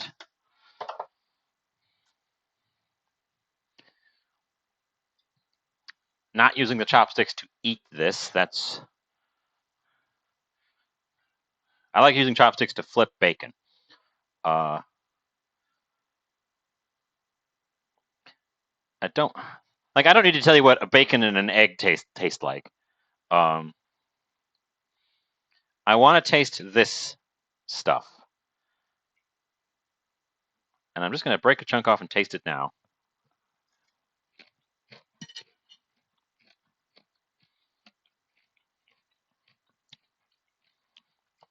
It's very crispy, very crunchy. I think that's because I may have overdone the top. Let's get some of the middle part, see if it's how I think it's.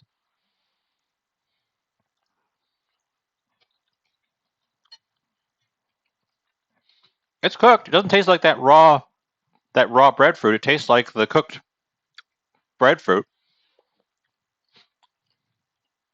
The salt enhances it quite a lot. It's actually much more bready. I think that first part I had, I think that the bottom end may have been a little bit green on this one still.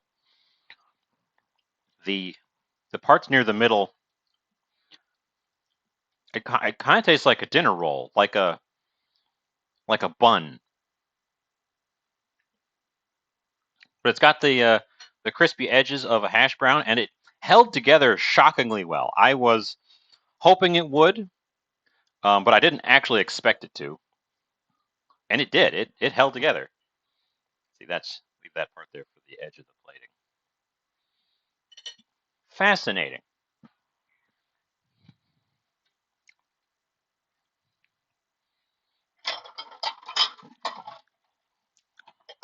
Get out a second plate. And we're going to take a chunk out of our coffee cake.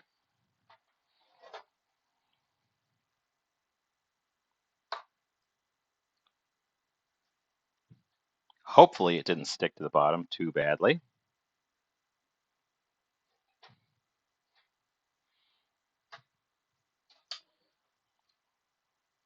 We did butter it, but there's also a lot of sugar. Oh, it came out. It came out.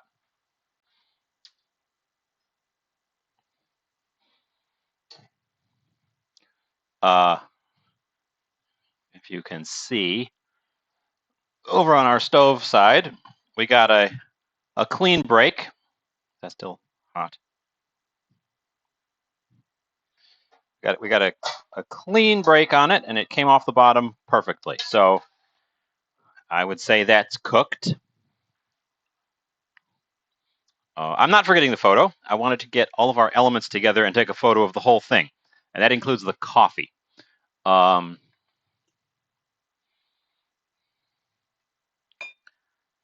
Let's use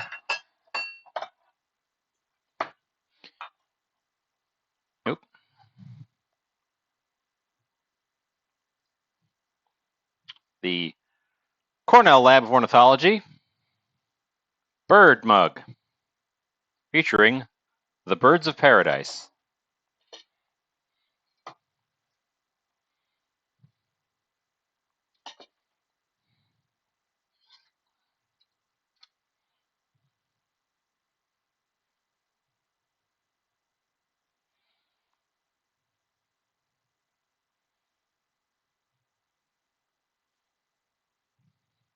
This being a small, I'll be handing out coffee cake, I think.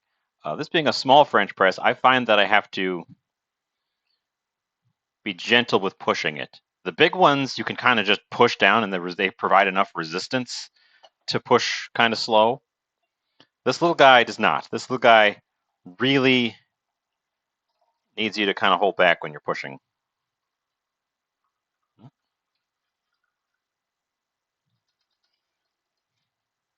The mug is slightly too large for the quantity of coffee I put in it. We're going to cheat. Don't tell nobody.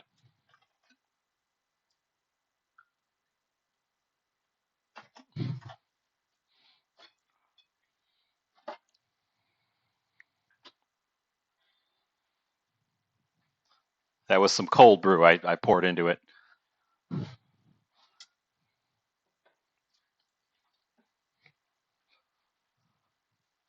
Okay, we're setting up the photo op. I've got 3 items today.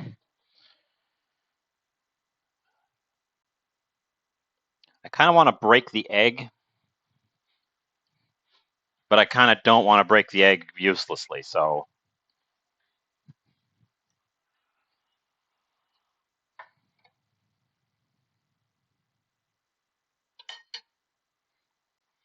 Okay. Where did I put my... Oop. I have once again picked up and moved my camera. I should just leave it over there, but I use it for other things, because it's also my tablet. Take a long shot of this one.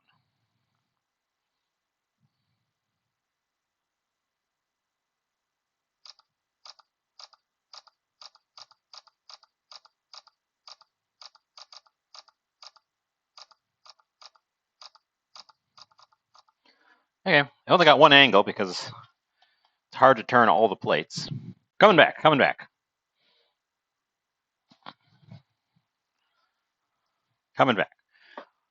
For a final tasting.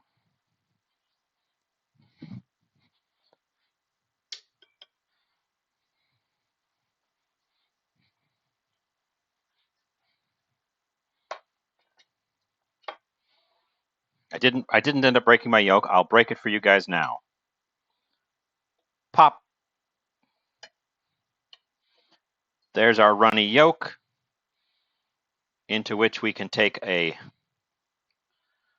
scoop of our breadfruit hash browns.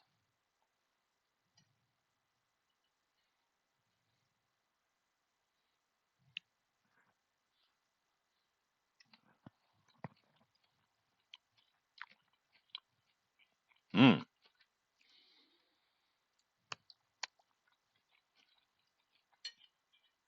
And of course, bacon.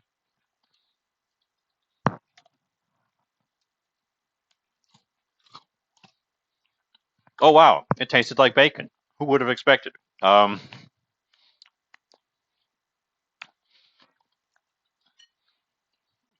is actually a semi-local smoked bacon from a meat place. Oh God, it's probably about 100 miles from here, so it's not super local. But it's thick cut and it's smoked, so it's especially flavorful bacon. I'm very impressed with how the breadfruit hash browns turned out. I think they needed a slightly lower heat, and I think that they really wanted a spray oil so that I could get them oiled on top before I flipped them, because they really, yeah, Snooskies. They really sponged up the oil that was sitting in the bottom of the pan. They're very spongy in that way, not texture-wise, but like they pick up all the oil in your pan. But they stuck together way better than potatoes do without having to add anything to them. They're just naked. Grating them was a little bit of a hassle, and you do absolutely need to cook them before eating. The flavor of the raw stuff was quite bad. But the flavor of it cooked is quite good. So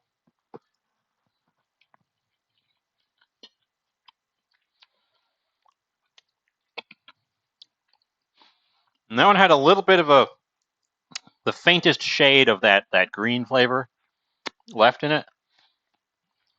I feel like more time at a lower temperature is the goal with these things, so that they can definitely cook all the way to the middle. I think we got there, but we got there by overdoing the outside. So we need to strike that balance. Finally, let's taste this thing. I took a corner piece.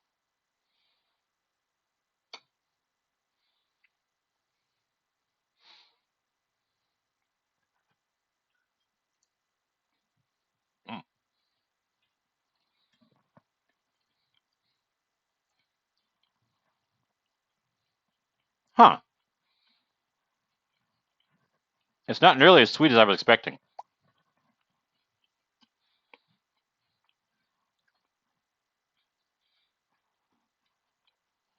Considering there's 2.5 cups of sugar in it.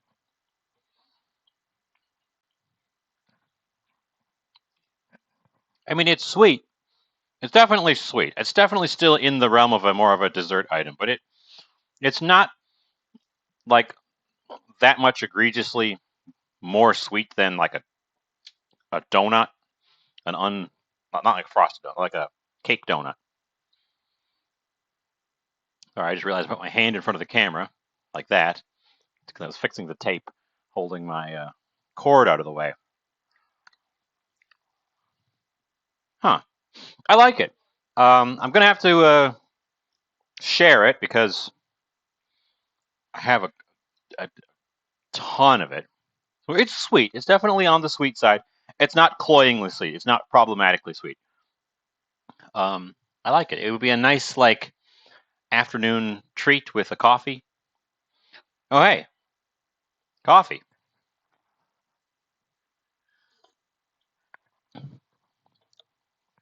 Tastes like black coffee.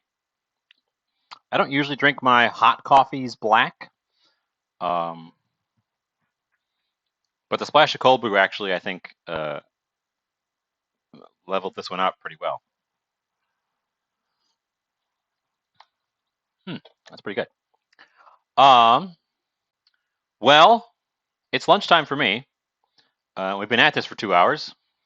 I got a late start, but we filled the time because of experiments. I'm going to have to save.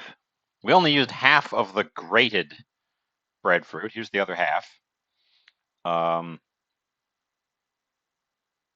going to save that. I really don't want to throw away any of this breadfruit if I can help it.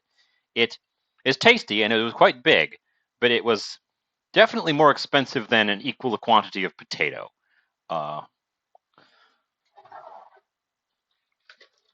It was $5 for that whole thing. So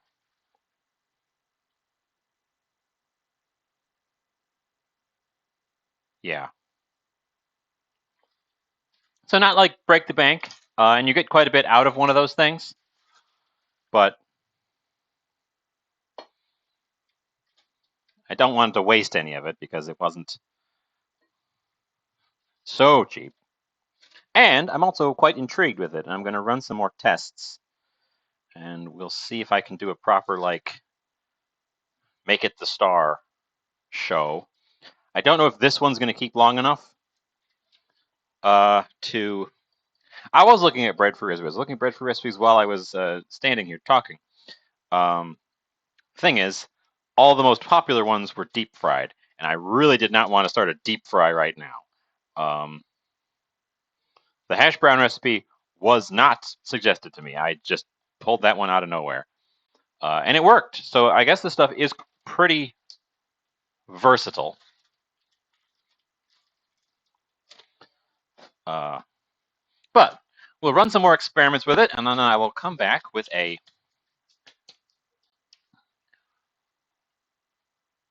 proper show of it, I guess.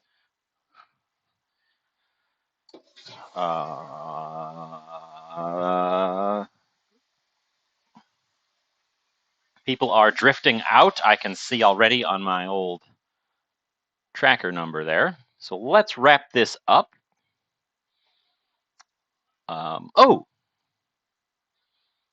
Let's go say hi to. Well, I've got. What's King talking about? King is just having a chat.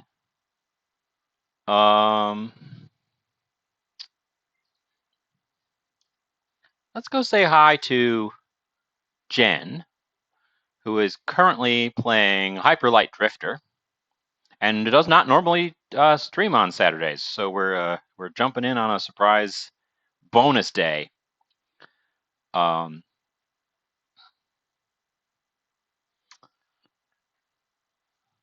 Thank you all for coming in. Here, let me switch back to the thing.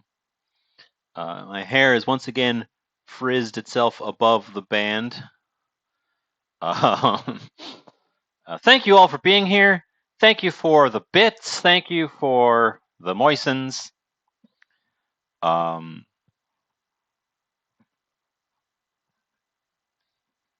got to just pull the trigger and get a sound system where I can hear what's going on and then do sound commands, because we keep getting good ideas for sound commands and then I just have to put them in a drawer when I should be making them a reality.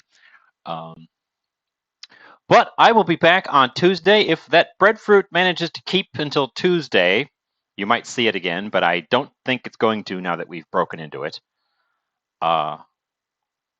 So,